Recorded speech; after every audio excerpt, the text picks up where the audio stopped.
ये केस अपने हस्बैंड के साथ आई थी वो, और उसका मेन कंसर्न था कि फ्रोजन शोल्डर, और उसका शुगर भी बढ़ा हुआ था अराउंड 400 मेडिसिन लेके भी। बट उसको पता नहीं था, तो वो एक बार ऐसी अनसर्टनली उसके हस्बैंड डायबिटिक होने के कारण उसके हस्बैंड ने ऐसे ही उसका भी शुगर चेक करके दिया कि ये वीकनेस वगैरह क्यों रहता है इसको। ये सब देखते हुए उसका शुगर चेक किया, तो शुगर में वो भी 450 के अबाव शुगर था। तो वो भी शॉक हो गया कि ऐसा तो होना नहीं चाहिए। तो फिर उसने फिर से अगेन लैब से वगैरह चेक किया कि हो सकता है घर के मशीन से कुछ प्रॉब्लम होगा। तो वहां पे भी उसका शुगर बढ़ा हुआ ही था। तो फिर मैंने केस लेते लेते उसको पूछा कि क्या, कि इतना शुगर बढ़ा हुआ है तो कुछ तो लगता है ना। तो वो बोल रही थी कि मेरे मेरे को थोड़ा सा वीकनेस लग रहा था, दैट्स व्हाई हस्बैंड ने मेरा रैंडमली शुगर चेक कर दिया। तो वो भी अराउंड 450 के आसपास था।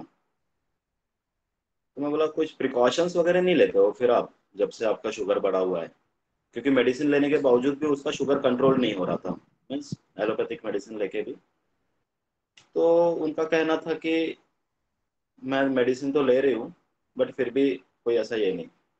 बट मुझे हाथ में भी काफ़ी तकलीफ है, फ्रोजन शोल्डर हुआ है। तो इसके लिए मैं 10 दिन से कुछ भी सामान नहीं उठा पा रही हूँ या फिर कुछ। तो फिर मैंने क्वेश्चंस किया, क्योंकि एक अपने सामने स्टेट आ जाती है कि ऐसा ऐसा पेशेंट है या ऐसा ऐसा तकलीफ है। तो क्या हर एक का केस टेकिंग का पेशेंट टू पेशेंट वेरी होना चाहिए? ऐसा नहीं कि आप हर पेशेंट को सेम ही स्ट्रक्चर से क्वेश्चन पूछोगे, ऐसा नहीं होना चाहिए। जैसी पैथोलॉजी वैसे क्वेश्चंस भी अराइज होते हैं, और वैसे ही रिजल्ट्स भी आते हैं, और वैसे ही आंसर भी आते हैं। तो मैंने जस्ट ऐसे पूछा कि घर पे कौन कौन है? तो हस्बैंड है बोले, बेटा है एक, और मदर इन लॉ। तो उसी बीच में हस्बैंड बोलते हैं कि जो मेरी मदर है वो खुद के काम खुद ही कर लेती है, और खाना वाना भी वो खुद ही बना लेती है खुद का। तो उनके घर में एक ही किचन है, ऐसा भी नहीं कि सेपरेट है करके, रहते वो एक साथ ही है जॉइंट फैमिली में। बट जो किचन का जो ये है चूल्हा, वो दो है। यानी वो अपने चूल्हे पे बनाती है और ये अपने चूल्हे पे बनाती है। तो मैं बोला ये डिसीजन किसका था फिर सेपरेट होने का? तो ये दोनों एक में से सहमत नहीं रहते हैं, कुछ कुछ वर्बेटम छूट गया है। तो वो बोल रही थी कि मैं जो खाना बनाती हूँ वो मेरे सास को पसंद नहीं आता है। वो अपना ही ये करती है कि ऐसी ही बनाई, आज नमक ही कम है, आज मिर्ची ही ज्यादा है, आज तेज है, आज फीका है। तो वो ऐसे बोलते रहती है, तो ये इसको सहन नहीं होता। तो ये इसने बोल दी कि आप अपना बनाओ, मैं अपना बनाऊंगी। आप अपना करो, मैं अपना करूंगी। मैं फिर और थोड़ा सा केस में ये हुआ एंट्री। तो मुझे फिर भी जो सेटिस्फैक्टरी आंसर या फिर जिससे केस बाहर आए या रेमेडी बाहर आए वैसा कोई मिला नहीं। बोला ठीक है। मतलब अभी तक के लाइफ में ऐसा क्या हुआ जो अभी भी आपको ऐसा झंझोड़ता है, या जो धक्का देने वाली बात है, ऐसा जो अभी भी याद आके आपको तकलीफ में डालता है? तो वो बोली बच्चों को लेकर। मतलब बच्चों को क्या? तो बोले मेरे 2 अबॉर्शन हुए और 3 बच्चों की डेथ हुई, और अभी मेरे को प्रेजेंटली एक बच्चा है, वो 7 इयर्स का है। बोला ये कैसे क्या, इतने इतने कैसे क्या आपको बच्चे ये हो गए? तो जो फर्स्ट कंसीव हुआ था, यानी एट द एज इसका 20 इयर्स में शादी हुआ, 21st जब ये इनका रनिंग था तब ये कंसीव हुई, और तब इसको ट्विंस कंसीव हुआ। तो वो थोड़े वीक थे। तो मतलब वीक होने का कारण क्या? क्योंकि बहुत सारे ट्विंस तो होते हैं ना। तो जब अपन वाई में जाते हैं तो बहुत सारी चीजें और आगे आती है। तो मैं बोला आपको कॉम्प्लिकेशंस क्या है, यानी कैसे क्या उनका ये हुआ? तो वो बोल रही थी कि मेरे को ब्लड के वोमिटिंग होते थे पूरे 9 मंथ। तो मुझे रखना नहीं था। बट घर वाले, मेरी ननद वगैरह मुझे फोर्स की कि फर्स्ट कंसीव हुआ है, उसको रखना चाहिए, आपको तो तकलीफ धीरे धीरे कम होते जाएगी, तो आप रख लो। तो उनसे वो सहमत होके उन्होंने कंसीव किए 9 मंथ। तो वो फिर थोड़ा वीक ही हुए बेबी। तो एक को तो ऑक्सीजन का थोड़ा सा प्रॉब्लम था, तो वो तुरंत यानी 1-2 दिन में ही उसका डेथ हो गया। दूसरा था, तो वो थोड़ा सा सरवाइव किया, फिर उसमें भी कुछ कॉम्प्लिकेशंस आए, तो वो ये डेथ हो गया उसका भी। कुछ दिन के बाद फिर इन्होंने कंसीव किया, फिर कुछ कॉम्प्लिकेशंस आए, फिर उसका डेथ हो गया। फिर कंसीव किए, वो मेंटली रिटार्ड था। तो अभी रिसेंटली, यानी वो 10 इयर्स का जब हुआ, तब उसका डेथ हुआ। यानी 10 इयर्स तक के वो मेंटली रिटार्ड स्पेशल चाइल्ड जो था, उसका पूरा देखभाल, पूरा केयर ये करती थी। तो वो जब बता रही थी, तो बहुत उसको रोना। तो मैं फिर और उसको क्वेश्चंस किया कि सास को लेके और क्या चलता है तेरे मन में। तो बोले गुस्सा है मेरे को बहुत। बोला अभी भी? हाँ अभी भी गुस्सा है। फिर भी ये बात थोड़ा मेरे को ये लगी, क्योंकि जो एक्सप्रेशंस रहते हैं, एक्चुअली मैं वर्बैटम, वो थोड़ा सा सेफ साइड रहता है पेशेंट का, इसलिए वीडियो नहीं डाल पाए। तो वर्बैटम में बहुत सारी चीजें ये हो गई। तो उसका बोलना था कि यानी जो एक्सप्रेशन थे वो उतना स्ट्रांग नहीं लगे। तो मैंने फिर हाव भाव को देख के पूछा कि तुमको ज्यादा किससे तकलीफ है, हस्बैंड से? क्योंकि हस्बैंड उसको डिनाई करता था बीच बीच में, जैसा मैं क्वेश्चंस करता था, तो वो बीच में बोल के कुछ ना कुछ इंटरप्शन करता था। तो वो शांति रहती थी, यानी हस्बैंड ही ज्यादा केस दे रहा था। तो मुझे थोड़ा डाउट आया, मैं बाहर भेजा उनको, चेम्बर के बाहर।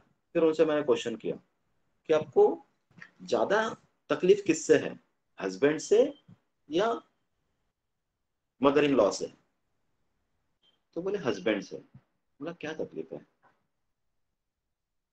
तो वो बोलने लगी कि एक तो इनको डायबिटीज है, और ये डायबिटीज होने के कारण इनका ऐसा बोलना है कि मुझे डायबिटीज है, तो ये काम पे नहीं जाते, और सोर्स ऑफ मनी दूसरा कुछ भी नहीं है घर पे।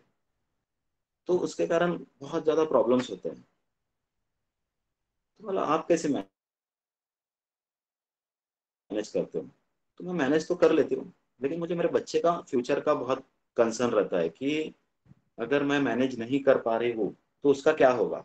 अगर ये 1 महीना काम पे नहीं जाते हैं, 10 दिन काम पे जाते हैं, तो इनको लेके मेरे को बहुत चिढ़ आती है कि ये काम पे नहीं जा रहे हैं, मैं कैसे मैनेज करूंगी, मेरे बच्चे का क्या होगा, वो अभी बड़ा होते जा रहा है, उसको लेके मेरे को बहुत चिंता होती है।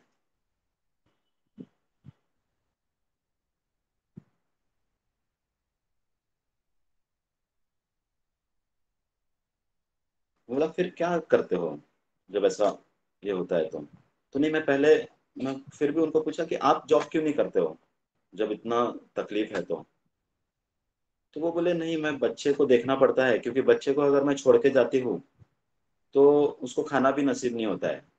मेरी मदर इन लॉ उसको सिर्फ बिस्किट और चॉकलेट्स देके फुसला देती है, और दिन भर वैसी ही रखती है, खाना खिलाती भी नहीं है।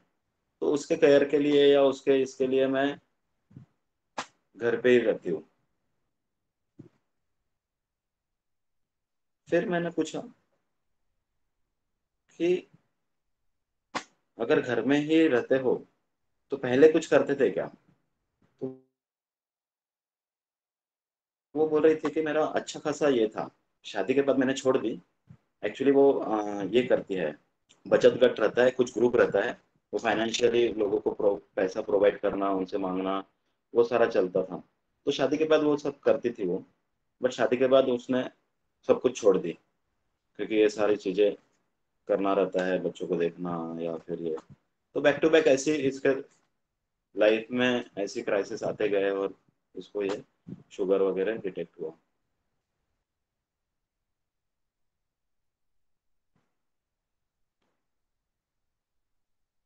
मैं बोला इसका गुस्सा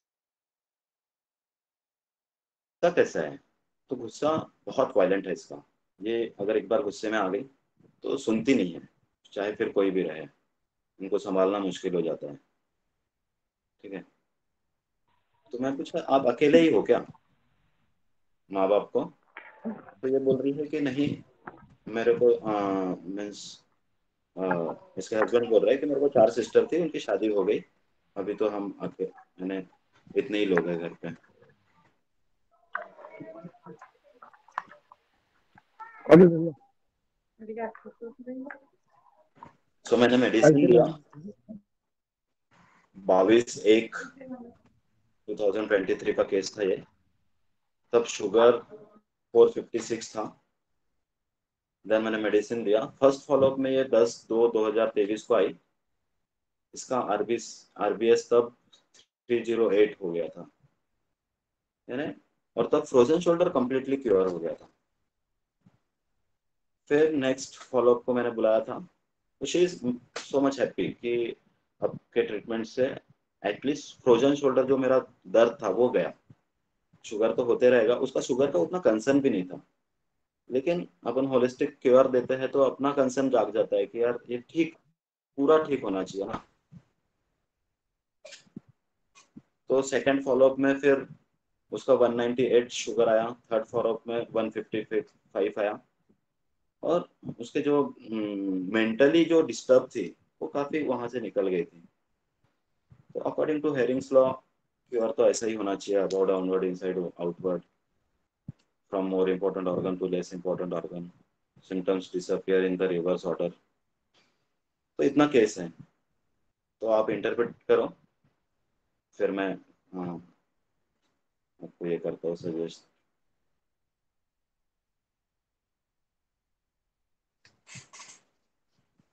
anyone? Analysis, evolution.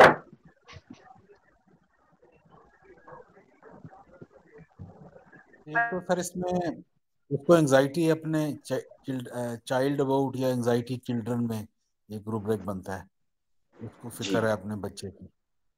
Ji. And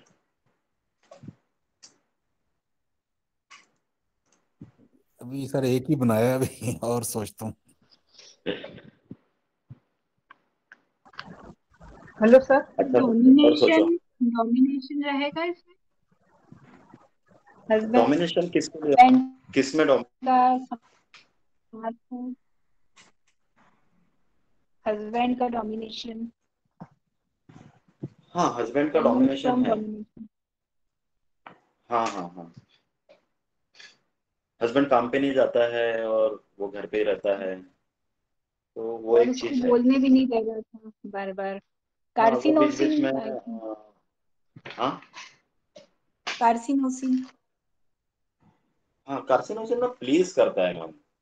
carcinosin का मीन्स पूरा पूरा जो जर्नी रहता है ना, वो प्लीजिंग में रहता है। वो इरिटेशन में एक्चुअली नहीं कार्सिनोसिन का होता। कैसा है मैम, कार्सिनोसिन खुद केयर केयरिंग नहीं रहता, रिस्पॉन्सिबिलिटी लेना नहीं चाहता है।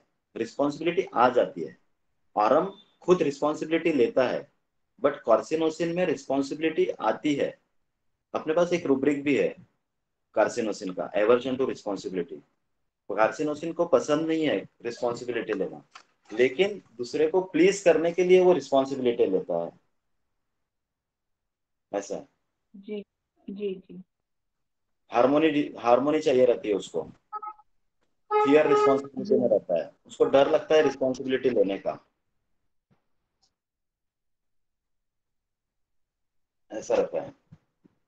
हॉनर वुंडेड रहता है, उसको एक्सपेक्टेशन, उसके जो ये जो कार्सिनोसिन बनता है ना मैम, ये कार्सिनोसिन ऐसे ही बनता है कि element from expectation of parents, यानी उसको पेरेंट्स के एक्सपेक्टेशन ज्यादा रहते हैं, इसलिए good boy image, good girl image रहता है कार्सिनोसिन, कि उसको ऐसा लगता है कि अपने वजह से लोग खुश रहे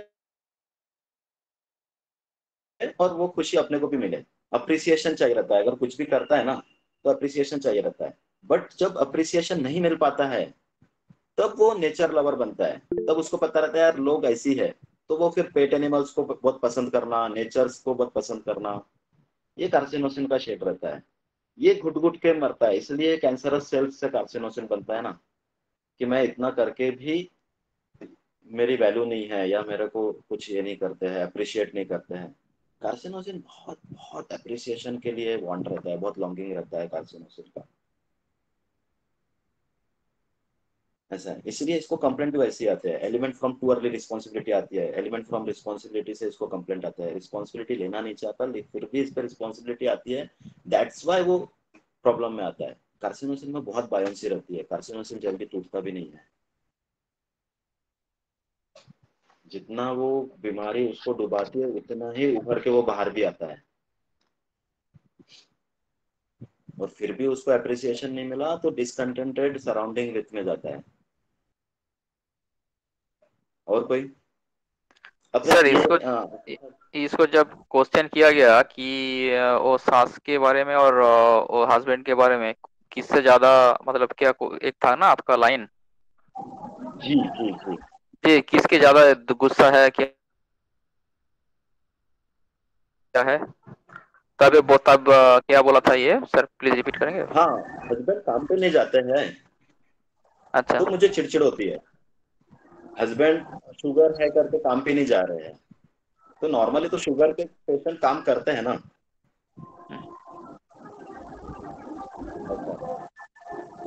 सिंपल हेलो शुगर सर। होने के कारण वो काम पे नहीं जाते हैं, तो वो थोड़ा फाइनेंशियल इशू होता है उनका, क्योंकि वो हेलो प्राइवेट जॉब होगा उनका, तो उसके कारण उनके फाइनेंशियली इश्यूज होते हैं।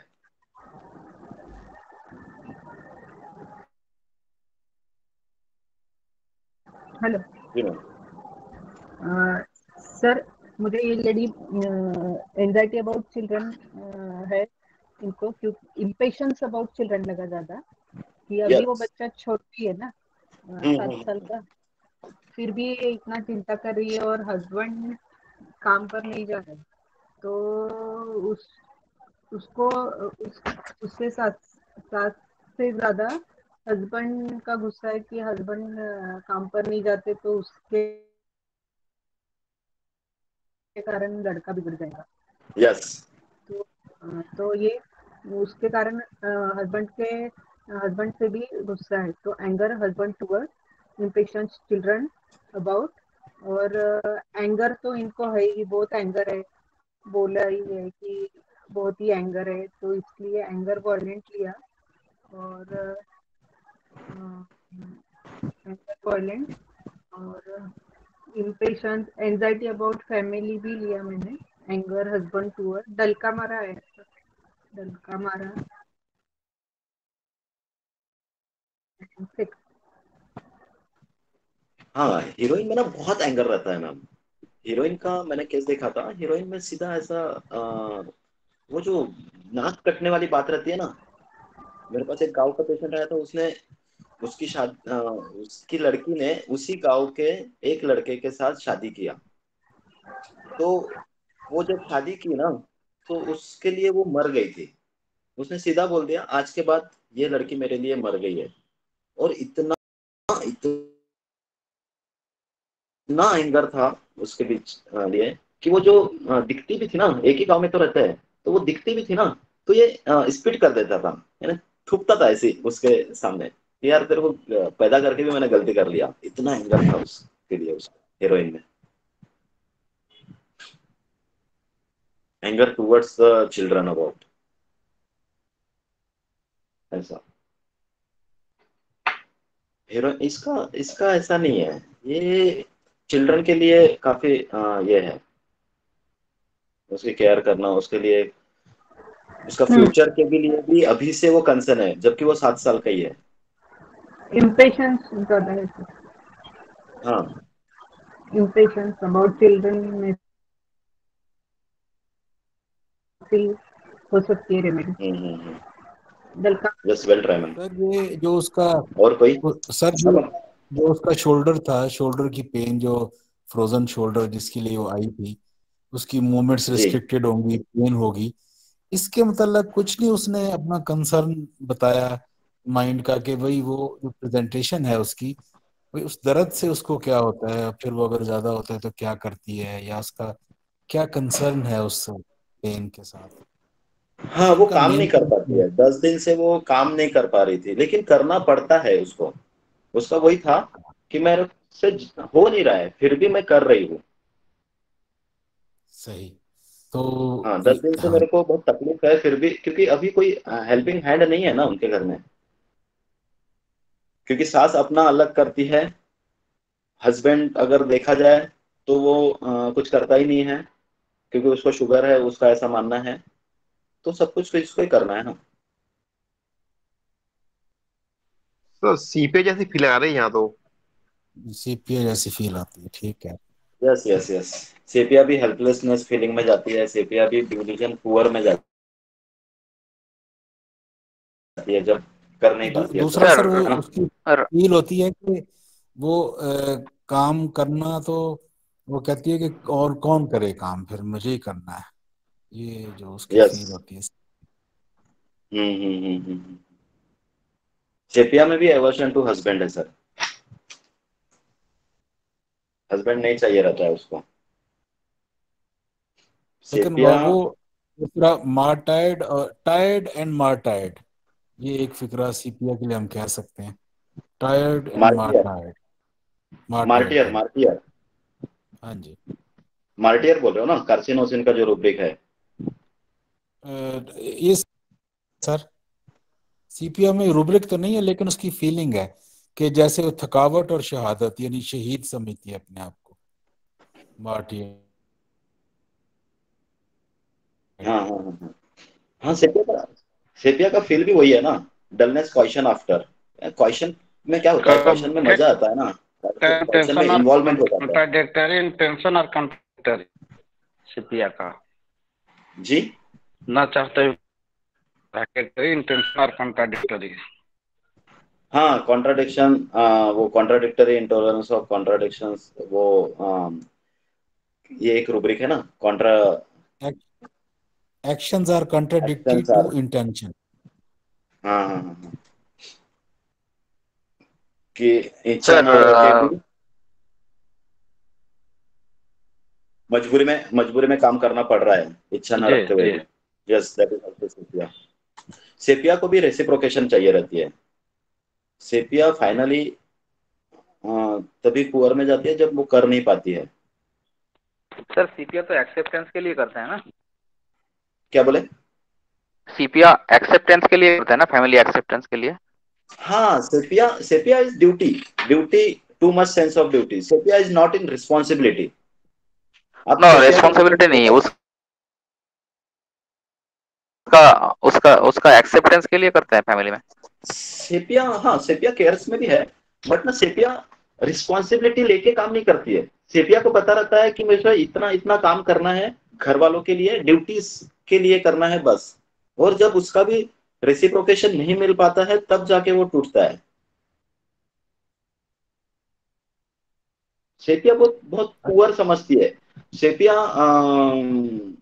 एक पैथेटिक कंडीशन में आती है अपने पास, दयनीय अवस्था हो जाती है ना उसकी, अब कुछ भी नहीं हो पा रहा, तो वो पैथेटिक कंडीशन आती है उसकी, सेपिया की।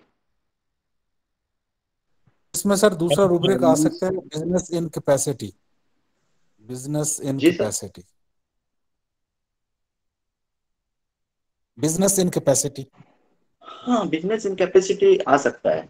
सर कैसा रहता है, बहुत बार ना, जैसा एक्यूट कंडीशंस आते हैं अपने पास, या ऐसी सौ केसेस आते हैं, तो ना अपन जो पेशेंट वर्जन रहते हैं, वो बहुत बार काम में आता है। बट जब डीप पैथोलॉजी रहती है, अब जैसा इसको ना डीप पैथोलॉजी समझ सकते हैं ना अपन, क्योंकि ये शुगर का एलोपैथिक मेडिसिन लेके भी इसका अराउंड 400 शुगर रहता है।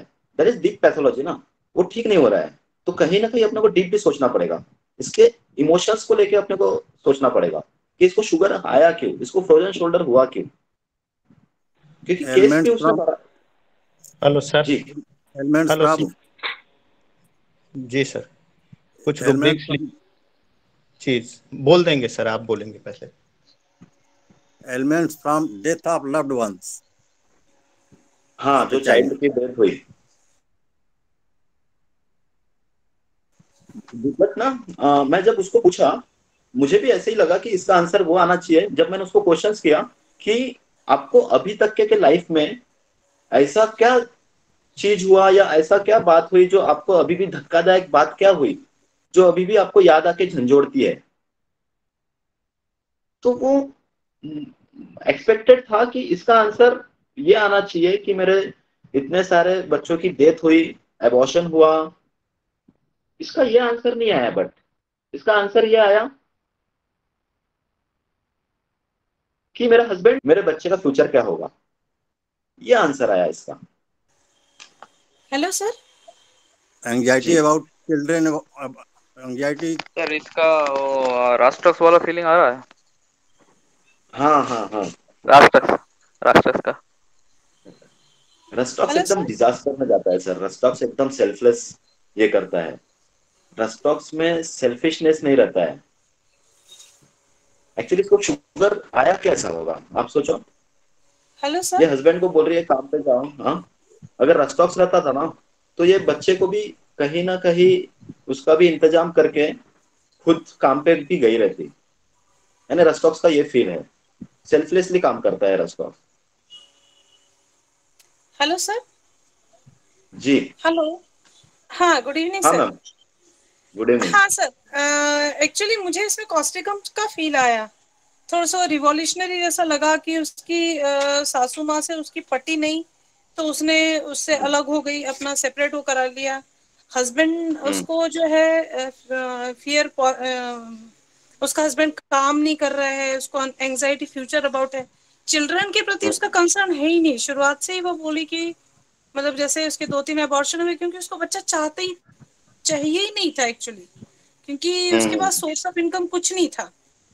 बट अब हम्म हो हम्म गया है तो उसको एंजाइटी उसके बच्चों के लिए, चिल्ड्रन अबाउट में भी है, और वो पुअर फीलिंग भी है, डिलीजन पुअर में भी लग रही है, और साथ में एंगर हस्बैंड है, और हम्म जो है वो एक्शन ले रही है एक्चुअली। ऐसा डोमिनेशन ऐसा नहीं लग रहा है कि वो डोमिनेटेड फील कर रही है, क्योंकि हम्म। मुझे कॉस्टिकम ज्यादा क्लोज लग रही है इसमें। कॉस्टिकम का भी यही फील है, careful of day and night. Causticum बहुत, कॉस्टिकम का ऐसा नहीं रहता मैम। कॉस्टिकम अगर हम्म। वो सास का भी की रहती, सास को खुद खाना नहीं बनाने दी रहती। कॉस्टिकम एंजाइटी अदर्स में है, केयर्स ऑफ अदर्स में है।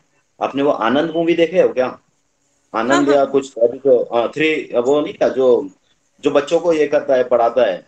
आनंद नाम रहता है, डॉक्टर आनंद सर। अच्छा वो उनको इंग्लिश वगैरह पढ़ा के, अभी जो मूवी आई थी ऋतिक रोशन की, उसमें जो अच्छा। वो कैरेक्टर था, क्या बोलते हैं, क्या बोलते हैं, सुपर 30 IITS या ऐसा वाली जो कुछ है। तो, हाँ, सुपर सुपर 30 30 जो था ऐसा ना। कहती है, सुपर 30। हाँ हाँ हाँ। जो कैरेक्टर वो ऋतिक रोशन ने ये प्ले किया है, दैट इज कॉस्टिकम। कॉस्टिकम बहुत करता है लोगों के लिए, बहुत करता है। जब नहीं हो पाता है तब वीपिंग पैरालिसिस हो जाता है। तब तब पैरालाइज फील करता है, यार मेरे से नहीं हो रहा है, तब जाके वीपिंग पैरालाइज में जाता है कॉस्टिकम। इसमें भी तो कुछ ऐसी फील आ रहा है ना, वो कर नहीं पा रही, कुछ ऐसा पैरालाइज हाँ वो फीलिंग ही तो लग रहा है। वो खुद कहाँ कर रही है मैम। उसने इनिशिएट हाँ। लेना चाहिए था ना। फिर मैं तो उसको वही पूछा ना, मेरे दिमाग में भी उसको अच्छा। कि आप, हाँ आप नहीं जा रहे हो क्या जॉब पे, तो बच्चा घर पे है। बच्चे को उसकी मदर इन लॉ चॉकलेट और बिस्किट पे रखती है दिन भर। ये उसका कंसर्न है कि उसको खाना भी नहीं अच्छा मिलता है। दैट्स वाई मैं जॉब नहीं कर रही हूँ। अच्छा। अच्छा। बिफोर मैरिज वो कर रही थी ना, तो बिफोर एंजाइटी मैरिज वो अच्छे चिल्ड्रन अबाउट पोजीशन, है। हाँ। ओके हाँ ओके। बिफोर मैरिज वो अच्छे पोजीशन में भी थी। ओके। अच्छा। Hello sir. जी सर। हाँ सर, कुछ रूब्रिक्स लिए हैं। जी एंजाइटी चिल्ड्रेन अबाउट है। नेक्स्ट, माइंड में ग्रीफ। जी दूसरा, नेक्स्ट एलिमेंट्स फ्रॉम रिप्रोचिंग, उसको रिप्रोच वगैरह का ये चीजें रहता है, शिकायत वगैरह, वो सासू माँ ये वो चीज से ताना बाना ये वो चीज। तो इसको एक बार सॉल्व करके देखे हैं। नेक्स्ट, एक्सट्रीमिटीज पेन शोल्डर लिए हैं। नेक्स्ट, ग्रीप साइलेंट लिए, कारण कि उसका ग्रीप है, ग्रीप तो उसका फेवरेबल कंडीशन नहीं मिल रहा है। हस्बैंड का बहुत ज़्यादा ये चीज़ नहीं है, सासू माँ का ये चीज़ नहीं है। तो इस ढंग से तो ग्रीफ साइलेंट लिए हैं, एंगर वायलेंट, और जी एक लिया हूँ एंजाइटी फ्यूचर अबाउट। ये सब जी चीज से हमको एसिड फॉल्स लग रहा है सर, और बार बार उसको सदमा, बार बार उसका ये चीज आ रहा है, तो इस ढंग से एसिड फॉल्स आ रहा है सर। यस, वेरी गुड, बहुत करीब पहुंचे आप। Acid phos, hello Kunal sir. Acid phos ना डांसिंग अनकॉन्शियसली में भी है। एसिड फॉस उसको खुद को पता नहीं रहता है कि मैं क्या कर रहा हूँ यार। और तब इतना, मेरे पास एक केस थी, उसकी लड़की की शादी थी, ठीक है। इतना इतना उसने अपने आप को झोंक दिया था। पूरा शॉप था उनका ज्वेलरी का, तो शॉप में जाना बंद कर दिया 1 महीने पहले से, ठीक है। और बहुत सारे कार्ड्स बांटा,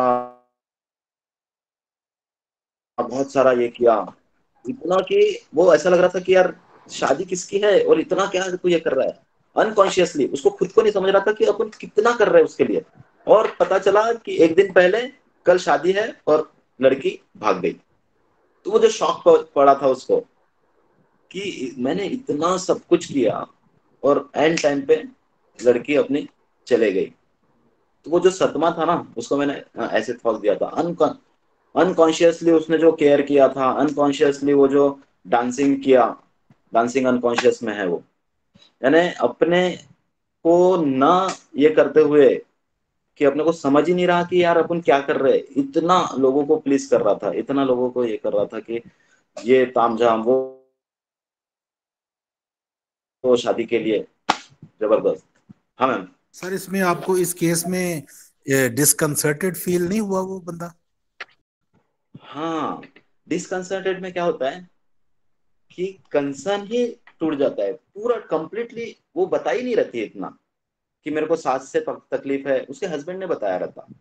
पहले कंसर्न था, अभी कंसर्न ही खत्म हो गया। दैट इज नहीं नहीं सर, डिसकंसर्टेड। वो नहीं सर, नहीं, वो जो अभी आपने एक बात एसिड फॉस के केस में ये की है, वो जो एसिड लड़की, फॉस, एसिड फॉस का उसमें जो बाप है उसका, जो उस जिसको आपने एसिड फॉस दी है, वो आपको जी। डिसकंसर्टेड नहीं लगा सर? डिसकंसर्टेड में उसका कंसर्न था ना सर। वो जो डांसिंग अनकॉन्शियस में है, तो उसने पहले किया ना, अब उसको शॉक बैठा ना। वो जो लड़की भाग गई कि कल शादी है और उसके 1 दिन पहले वो लड़की भाग गई, दैट इज डिस्कंसर्ट। वो उसका डिस्कंसर्टेड कहाँ हुआ? वो तो अभी भी उसके लिए कंसर्न तो है ना उसका। तभी तो वो, उसका केयर था, उसका वरीज थी उसके लिए, तो ही इतना किया ना उसने।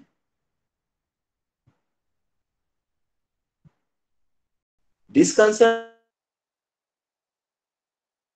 में क्या होता है कि कंसर्न ही टूट जाता है। जिस जिस चीज से अपने को कंसर्न था, वो टोटली लॉस हो जाता है कुछ भी। मेरे पास एक इंसैनिटी का केस है।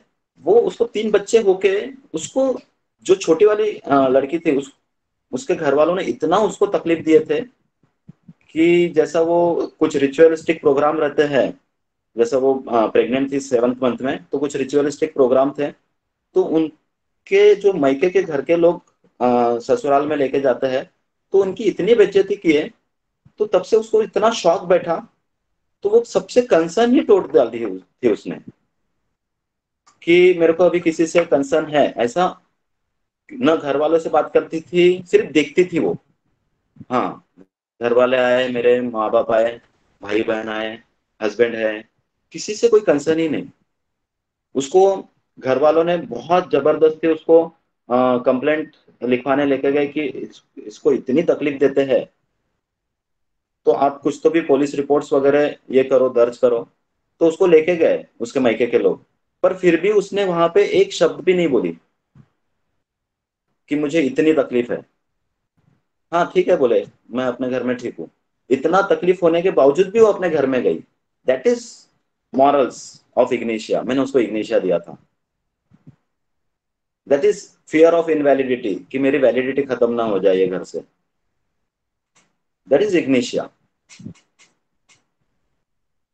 ये इग्निशिया का मेन ये रहता है कि मॉरल्स को लेके उसका पूरा जर्नी मॉरल्स एंड वैलिडिटी को लेके चलता है कि मेरी वैलिडिटी खत्म ना हो जाए। वैलिडिटी आपके एटीएम का वैलिडिटी खत्म होता है तो वो कोई काम का रहता है क्या? वो एक फियर रहता है इग्निशिया को। और कोई? जी सर।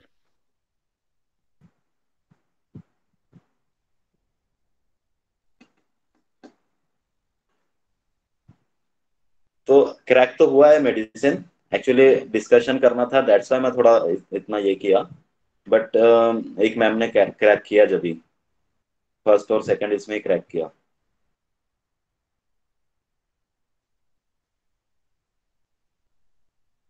और कोई ट्राई करना चाहेगा कि रेमेडी को एक्सप्लोर करेंगे?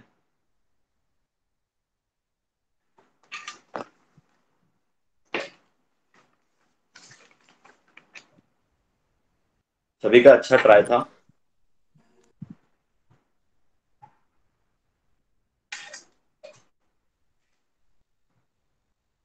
सर इसमें ऐसा तो नहीं था कि भाई मैं भी काम का क्या नाम मजदूरी नहीं करती हूँ, हस्बैंड भी नहीं करते और अंत भी हो जाएगा, ऐसा तो नहीं फीलिंग था कहीं?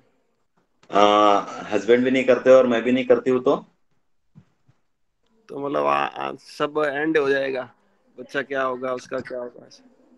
नहीं नहीं नहीं नहीं, उसको बच्चे को लेके एंजाइटी है, उसको बच्चे को लेके थोड़ा केयरफुल है वो, उसके फ्यूचर को लेके भी थोड़ा कंसर्न है उसको। फ्यूचर बच्चे को लेकर तो है ही सर, और उसके ऊपर ही पूरी वो लगा कि भाई आप क्या होगा ऐसे। हाँ हाँ हाँ।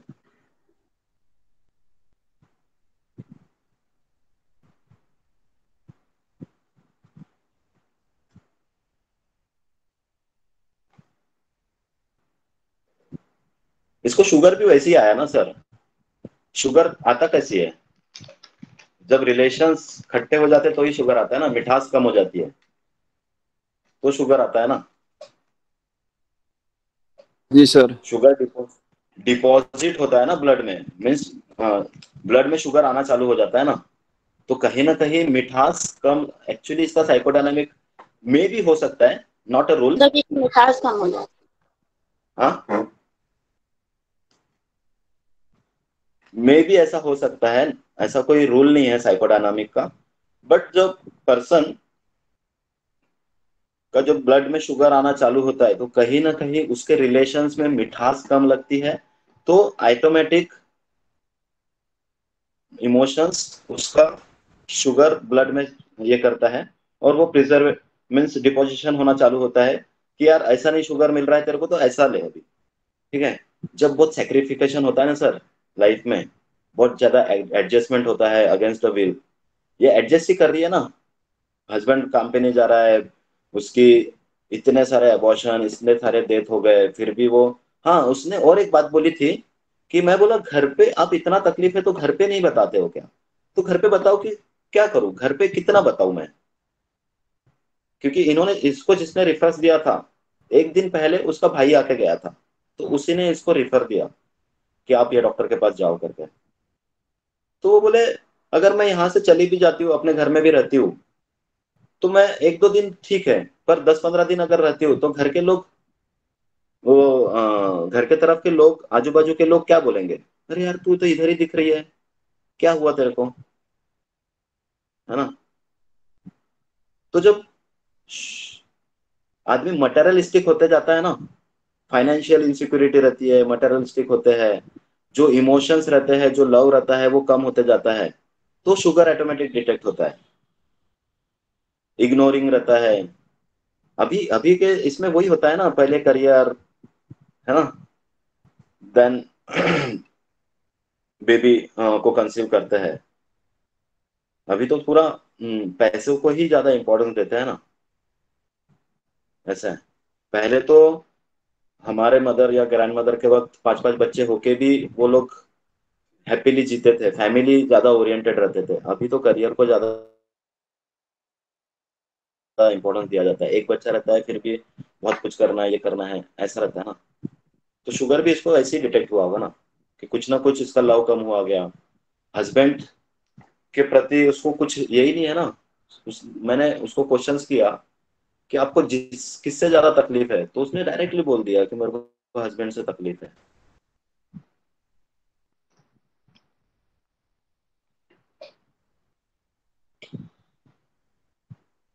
और कोई टॉलरेट कर करके ऑटोमेटिक बॉडी ना वैसे ही रिफ्लेक्स करना चालू कर देती है। एक लिमिट रहता है कोई भी इसका, तब जाके डिजीज होता है। डिजीज का डेफिनेशन ही वही है ना, कि जब डिस्कम्फर्ट, आपका कंफर्ट जोन खत्म होता है, जब डिस्कम्फर्ट में जाते हो तो ही तकलीफें चालू होती है ना। जब सब कुछ अच्छा रहता है तो कोई तकलीफ नहीं होती है। तो जब डीप पैथोलॉजी आती है ना, तो ऐसे ही क्वेश्चन अराइज होना चाहिए कि आपको क्या ऐसा हुआ कि इससे आपको इतना शुगर आया, इतना प्रॉब्लम हुआ। इतना इजी नहीं है ना कि शुगर आना, ये होना, ऐसा है। और यही एक पैथी है जिसमें अपन रिवर्सिबल कर सकते हैं। सो रेमेडी बता दूं मैं? जी सर। हाँ सर। और किसी को ट्राई करना है? क्योंकि रेमेडी तो क्रैक हो गई। And salute to this ma'am, this hello wonderfully sir, explained. And डलका मेरे का सीन आ रहा है। हेलो सर, जी, डलका मेरा यस यस, शी इज डलका डलका मारा मेरे सर, का लग रहा है। Very good. Cold anchor relationship, yes violence sir, cold लग रहा रिलेशन, रिलेशन ठंडा है। हो एंकर गया पूरा। Violence, sensitive to opinion of others है, इरिटेबिलिटी हस्बैंड टुवर्ड्स है, एंजाइटी फ्यूचर है, anxiety of the impatient children. Yes yes sir, very good. Sir आप इज जो डलका आपने मारा। रूब्रिक सर जो आपने रूब्रिक लिए थे वो जरा काइंडली नरेट करें आप। हाँ, क्रैक मैंने तो हो गई। सबसे पहला उसका रूब्रिक लिया था एंगर हस्बैंड टूवर्ड्स, ठीक है। जो मैम ने ये किया बहुत अच्छा लिया उन्होंने भी। मैंने सेकंड ये लिया एंजाइटी मनी मैटर्स अबाउट। इसको पैसे का बहुत ये था कि मेरे फ्यूचर, बच्चे का फ्यूचर क्या होगा, तो पैसों का क्या होगा, पैसे घर कैसे चलेगा, है ना। Impatience children about and anxiety family about his, ये 4 रूब्रिक लिया था सर मैंने। इम्पेशेंट चिल्ड्रन अबाउट सर कैसे? इम्पेशेंस चिल्ड्रन अबाउट यानी उसको अभी जो बच्चा है, and she is more dictatorial also. Impatience children about यानी उसको ना उसी के बारे में थोड़ा ज्यादा ये था कंसर्न कि इसका फ्यूचर क्या होगा। अभी तो वो 7 इयर्स का ही है ना, बट उसके फ्यूचर के लिए अभी से वो तैयारी में है कि इसको ये करना है, वो करना है। ये जो डलका मारा रहता है ना, डलका मारा को एक ये रहता है कि मैं जो बोल रहा हूँ वो सही है, मैं जो कर रही हूँ वो सही है।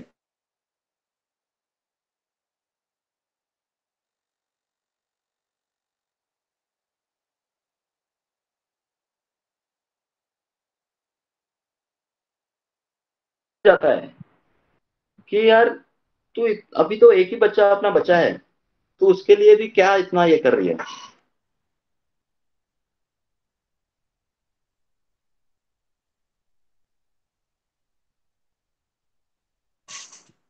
उसको क्यों मार रही है, तो फिर इसके लड़ाई हो जाती है कि यार मैं अच्छे के लिए ही बोल रही हूँ ना, मैं उसको क्या बिगाड़ थोड़ी ना रही हूँ। तो ये टलका मारा का डिक्टेटोरियलनेस, डॉगमेटिक, ये सेंसोरियसनेस, ये सब रहता है। वो उसको अच्छा बनाने के लिए रहता है। ये काली कार्प के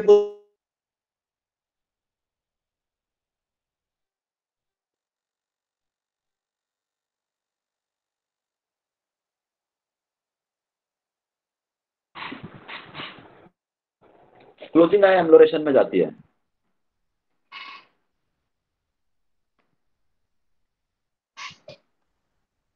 समझ पा रहे हो? सर आखिरी 2 मिनट की जो आपकी बातें हैं ना वो समझ नहीं आई क्योंकि आवाज गायब हो गई थी आपकी। वो ना मुझे कोई लास्ट तो भी फोन आया, दैट्स व्हाई वो ये हुआ। वो हमें कोई काली चीज कार्प समझ जो नहीं रहता है आई। ना, काली कार्प के बहुत पास में है ये मेडिसिन। काली कार्प इज कन्फर्मेटिज्म, है ना, ऑर्थोडॉक्स रहता है ना, है ना, चौखट राजा। जैसा मैं स्क्वायर क्यूब, यही सही है, यानी इसी में मेरे को रहना है, मेरे को त्रिकोण नहीं करना उसको। चौकोन है तो चौकोन ही है, ये उसका कन्फॉर्मेटिज्म रहता है। बट फिर भी लोग समझ नहीं पाते हैं, फिर भी मैं बोल रही हूँ यार दारू मत पी मत पी मत पी बच्चों को, फिर भी वो दारू पी के आ रहा है आ रहा है आ रहा है। आखिरी में लिमिट खत्म हो गई है समझाने की और उसको डांटने की, फटकारने की, तब जाके वो क्लोजिंग रुब्रिक एम्लोरेशन में दोबारा जाता है। रिपीट कर दीजिए। जी मैम। रुब्रिक ठीक से रिपीट कर लीजिए। कन्फॉर्मेटिज्म एंड क्लोजिंग एम्लोरेशन, ये कालिका आपका बता रहा था मैं, कालिका बहुत पास में है ना, दैट्स व्हाई। नहीं सर, पहले वाला जो रुब्रिक था, 4 रुब्रिक।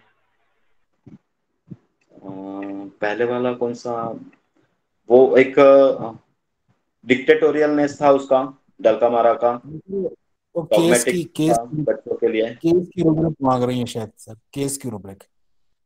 हाँ केस के yes rubric. Sir. Anxiety family about था। सबसे पहले तो मैंने एंगर हस्बैंड टूवर्ड्स लिया था, वो एकदम पिक्यूलियर था वो रेमेडी में, वो केस में। Impatience children about his, anxiety family about his.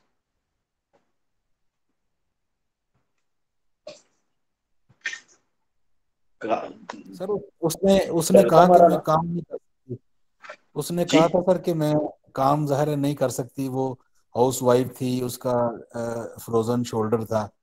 तो मैं ये जस्ट समझना चाहता हूँ कि इसमें हमने वो क्यों नहीं लिया कि बिजनेस इनकैपेसिटी या work contradiction, action of contradictory action sir, वो कैपेसिटी वाला टू जो वर्क रूब्रिक के। बोल रहे हो वो। नहीं सर, बिजनेस इनकैपेसिटी के पेशेंट आके कहता है जी कि मुझसे काम नहीं होता, मैंने घर का काम। हाँ वैसे तो अभी देखो, अगर बहुत बड़ा केस है तो बहुत सारी रूब्रिक्स अपन ये कर सकते हैं, पर मोटा मोटा अगर अपन ने देखे तो वैसे भी अगर रेमेडी आई तो कोई ये नहीं। बट अगर अपने को अगर पेशेंट के वर्जन वाइज जाना है तो बहुत सारे रूब्रिक्स वैसे आ जाते हैं, उसमें भी डलका मारा है। आप जो बोल रहे हो बिजनेस इनकैपेसिटी फॉर, उसमें भी डलका मारा है, ले सकते हैं अपन, कोई दिक्कत नहीं वैसे। जी सर, मैं सिर्फ ये समझना चाह रहा हूँ सर, एज ए स्टूडेंट के जब हम पेशेंट से हिस्ट्री लेते हैं तो उसकी कौन कौन सी जो बातें हैं उनको हमने इम्पोर्टेंस देनी है, जिसके हमने रूब्रिक हाँ बनानी है। सर। क्योंकि ये तो मुझे समझ आया कि हर बात का रूब्रिक तो नहीं बन सकता, ना हाँ बनना सर। चाहिए। ये मैं देखो समझना। सर। जी सर। फॉर एग्जांपल आपके पास फीवर का पेशेंट आता है, ठीक है। अब ये जैसा सपोज ये लेडी अगर फीवर के लिए आती थी, ओनली फीवर एक्यूट केस में, तो क्या अपन इतना क्वेश्चंस पूछ सकते थे और इतना आंसर्स भी नहीं आ रहे थे। और नॉर्मल कंडीशन, जब एक्यूट में पेशेंट आता है तो डिजीज कंडीशन और नॉर्मल कंडीशन को ज्यादा फोकस करने का, कि नॉर्मली ये क्या कर रहे हैं, करते हैं, और अभी जब से फीवर आया तो ये क्या कर रहा है, लेट रहा है, चिड़चिड़ कर रहा है, किसी को परेशान कर रहा है, किसी से कुछ बात नहीं कर रहा है, कोई किसी से लेना देना नहीं है, अपने जाके रूम में सोया पड़ा है, ये एक्यूट फेज है। अपन बहुत डीप में अगर फीवर आया और आपको उसको 1 घंटा अगर केस लेते हो तो वो पेशेंट भी सोचेगा यार क्या, मैं तो सिर्फ फीवर के लिए गया था। बेलाडोना जैसा पेशेंट रहा, उसको तो पहले ही डर रहता है कि delusion physician is a policeman, कि मेरे को पुलिसमैन के समान डॉक्टर बैठा के रखेगा, पूछेगा, इसलिए वो बेलाडोना आने को भी नहीं देखता है होम्योपैथ्स के पास। उसको लगता है कि, इसलिए बेलाडोना डिल्यूजन बटरफ्लाई में है ना, आज यहाँ तो आज कल वहां, ऐसा बिंदास फ्रिवलस रहता है। भीड़ देखा तो वो आता भी नहीं है, बाजू के डॉक्टर के पास चले जाता है। तो अपन इतना उसको ये नहीं कर सकते हैं। तो वैसे ही डीप पैथोलॉजी रही तो उसको उतना ही क्वेश्चंस भी पूछना पड़ेगा आपको, इतना इजीली सब कुछ बाहर नहीं आएगा क्योंकि डीप है। तो रूब्रिक भी वैसे ही डीप पैथोलॉजी वाले उठाने पड़ेगा आपको, कि एलिमेंट फ्रॉम जहां से तकलीफ चालू हुई वो वाले रूब्रिक ज्यादा उसको ये करेंगे। अभी इतना इसको अगर अपन शुगर का साइकोडायनामिक देखते हैं या शुगर इसको क्यों आया, अगर वाई अपने इसमें रहता है, देखो केस अपने पास कुछ भी आया ना तो अपने ही माइंड में वो चलना चाहिए, वाई व्हाट हाउ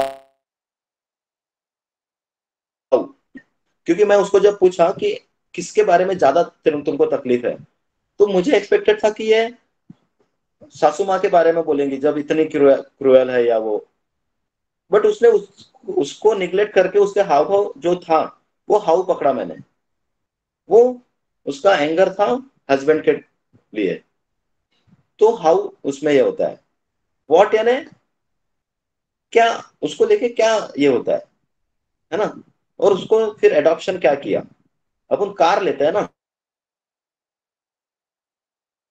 कंसर्न है ना, यानी वो कंसर्न क्या था, शुगर, उसको एडॉप्ट कैसे की उसने और उसको रिएक्ट कैसे की। इतने दिन से उसको शुगर है या उसके बच्चे ये हुए हैं, तो उसको रिएक्ट कैसे की, दैट इज ये। आप जो ये आता है जैसा एक्यूट में पेशेंट आता है, तो आप भले पी ये कर सकते हैं, जैसा present, persistent, predominant, positive, spontaneous. जो स्पॉन्टेनियसली आंसर आता है वो उसको आप फट से पकड़ के उस पर रेमेडी दे सकते हैं, ऐसा है। तो लीडिंग क्वेश्चन आए तो वो आंसर भी लीडिंग ही आएंगे ना। तो आप ओपन हैंडेड क्वेश्चन पूछने का, आपने खाना खाया क्या, तो वो तो हाँ या ना में ही आंसर आएगा ना। तो ऐसा क्वेश्चन अवॉइड ही करने का। जी सर, थैंक यू सर। ये और एक क्वेश्चन है। जी सर। आप जो ये साइकोडायनामिक्स से ये करते हैं, तो इसका कुछ रेफरेंस कुछ है, मतलब कहाँ से इसको स्टडी किया जाए? मतलब हर एक चीज में, हर एक डिजीज में तो आप लोग साइकोडायनामिक्स लगाते हैं, तो इसका कुछ रेफरेंस है? हाँ, हर इसमें एक इमोशंस करके नेट पे है, मैं आपको उसका रेफरेंस दे दूंगा, आप मेरा पर्सनल नंबर ये करके, है ना। और काफी सारी बुक्स भी है, अभी तो काफी सारे बुक्स आए हैं, तो काफी सारे पुराने भी बुक्स है। एक साइकोडायनामिक करके एक मोटी बुक है बहुत, यानी 2-3 केजी की बुक होगी वो, ज्यादा ही 5 केजी के आसपास। तो उसमें काफी अच्छा दिया है, वो होम्योपैथी से रिलेटेड नहीं है, बट उसमें साइकोडायनामिक का अच्छा खासा दिया है।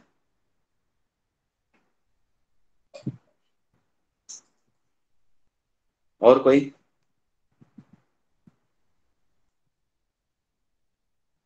सर, जो पेशेंट क्रॉनिक सफरर रहते हैं तो उन केसेस में एक एक्यूट स्टेज भी आता है, एक्यूट पैरोक्सिस्म भी आता है, तो इन केसेस को कैसे डील किया जाए? और उसमें दोनों ही क्रॉनिक को, क्योंकि पेशेंट ऑलरेडी सपोज एसएलई से सफर कर रहा है तो उसको डेली फीवर हो रहा है, डेली मॉर्निंग में Yes. डेली रूटीन बना हुआ है, तो इनमें कैसे हम इस केसेस को अप्रोच करें, इस टाइप के केसेस को? देखो, अगर आपका सिमिलियम राइट है ना, तो बहुत बार ना पोटेंसी भी बहुत खेलते हैं अपन, बहुत बार हायर पोटेंसी काम ना करते हुए फिर लोअर से जाना पड़ता है। तो लोअर में मेरा एक पर्सनल एक्सपीरियंस है, अगर आपका सिमिलियम राइट है तो आप एक्यूट भी वही सिमिलियम से निकाल सकते हो, अगर वो टाइम पे आपका पोटेंसी अगर अच्छा है तो, या फिर पोटेंसी करेक्ट है तो मैं उस टाइम पे फिर ना, अगर मैं एकदम कॉन्फिडेंशियली हूँ कि ये यही रेमेडी है, या एक्यूट फेस में भी आके वही फेस दिखाती है, तो फिर उसको एलएम चालू करता हूँ। क्योंकि अपन जो डायल्यूशंस रहते हैं वो रिपीटेड नहीं कर सकते हैं, बट एलएम जो है वो रिपीट कर सकते हैं एज पर द नीड। आप दिन में 10 बार भी दे सकते हैं एलएम, कोई प्रॉब्लम नहीं होता है एलएम से। अगर 103 फीवर है और आपने 1-1 घंटे से दी ये मेडिसिन, इन केस फिर भी नहीं ये हो रहा है, तो फिर आप उसका स्टेट लो कि ये स्टेट में अभी वो कैसा है। जब भी मैंने बताया आपको P present, persistent, predominantly, positive, spontaneously, तो वो देख के भी आप स्टेट निकाल सकते हो उसके। फिर जो कॉन्स्टिट्यूशन चल रहा है वो तो चलते ही रहेगा। इसलिए एक और स्कूल है जिसमें पूरा पहले 3 घंटे का केस होता है, और फिर कभी वो एक्यूट फेस में आया तो according to the acute chart वो राइट। तो सर, जो एक्यूट फेज में उसको रिलीफ आ गया तो फिर हम बैक उसी कॉन्स्टिट्यूशनल मेडिसिन को कंटिन्यू कर सकते हैं, या फिर सेम मेडिसिन जो अभी एक्यूट फेज में चल रहा है उसी को कंटिन्यू रखेंगे, या वेट एंड वॉच? देखो, एक्यूट फेज अगर निकल गया है तो no need to continue this medicine. आपका जो उसका जो कॉन्स्टिट्यूशन रेमेडी है उसका जर्नी चल ही रहा है। एक्चुअली आपने जो सिंगल डोज दिए है तो वो सिंगल डोज 1-2 दिन में खत्म नहीं होता है, उसका असर 5-5, 6-6 महीने, साल भर उसका असर रहता है। सिर्फ उसको एक्यूट कंडीशन से निकालने के लिए आप वो जो करता है। Yes sir, thank you sir. Sir, डल्का मारा के बारे में थोड़ा एक्सप्लेन कर दीजिए, क्या इसका कोर पिक्चर हो सकता है? हाँ। पोटेंसी डल्का मारा, दी थी, ये भी पता ना sir, potency and repetition of process के बारे में। हाँ, मैंने ना फर्स्ट इसमें इसको 30 ही दिया था। मीन्स जब एक्चुअली जितना भी मेरा क्लिनिक का एक्सपीरियंस है, जैसा RA फैक्टर है, जो रेगुलर तकलीफ है ना उसमें मैं 6 देता हूँ। जैसा एक्ने है, पिंपल्स है, हेयर फॉल है, तो ये आपको मीन्स उतना आपको तकलीफ नहीं देगा। बट अगर मेंसेस नहीं आ रहा है तो 30 से स्टार्ट करके, अब वो किस वजह से नहीं आ रहा है वो इमोशंस कैरी करके, जैसा अभी 30 दिए, 3 दिन वेट करने को बोलने का, फिर 200 देने का, फिर 3 दिन वेट करके 1M देने का। अगर आपकी रेमेडी राइट है तो 1M तक के आ जाने को आना। अगर आपकी रेमेडी पार्शियल सिमिलिमम है या नॉट अ सिमिलिमम तो फिर आप रेमेडी चेंज कर सकते हो। तो इसको मैंने 30 दिया था। 30 में इसका शुगर थोड़ा डाउन हुआ बट नॉट सेटिस्फेक्शन, इसका फ्रोजन शोल्डर चले गया 30 में ही। तो ये मुझे फिर क्लिक हुआ कि this is a exact similimum of this